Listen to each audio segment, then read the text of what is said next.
تو جناب ام کلثوم کو اس شام کے اندھیرے میں مخاطب کیا، اے پھوپھی اماں حلی من خرقت استر بہا راسی، اے پھوپھی اماں کوئی کپڑے کا ٹکڑا مل جائے گا جس سے میں اپنے سر کو چھپاؤں؟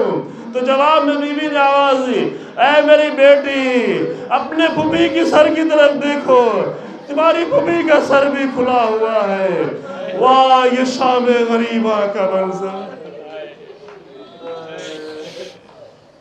اِنَّا لِلَّهِ وَإِنَّا إِلَيْهِ رَاجِعُونَ سَيَعْلَمُ الَّذِينَ ظَلَمُوا أَيَّ مُنقَلِبٍ يَنقَلِبُونَ رَبَّنَا تَقَبَّلْ مِنَّا إِنَّكَ أَنْتَ السَّمِيعُ الْعَلِيمُ بحق محمد وعطرتہ الطاہرین۔ پروردگارہ ہمارے اس مختصر سے عمل کو قبول فرما، پروردگارہ اسے عبادت کا درجہ عطا فرما، پروردگارہ بانیان مجلس کے مرحومین پر رحمت نازل فرما، پروردگارہ کلمہ حق کو عزت و سربلندی عطا فرما، کلمہ باطل کو نیست نابود فرما، پروردگارہ ہمیں راہ حق پر مضبوطی کے ساتھ آگے بڑھنے توفیق عنایت فرما، ہماری زندگی اور ہماری موت کو اپنے لیے قرار دے، پروردگارہ علماء حق اور مراجع کرام کی حفاظت فرما، رہبر انقلاب کو عزت و طول عمر عطا فرما، امام زمانہ کے ظہور میں تعجیل فرما اور ہمیں امام کے حقیقی ناصروں میں قرار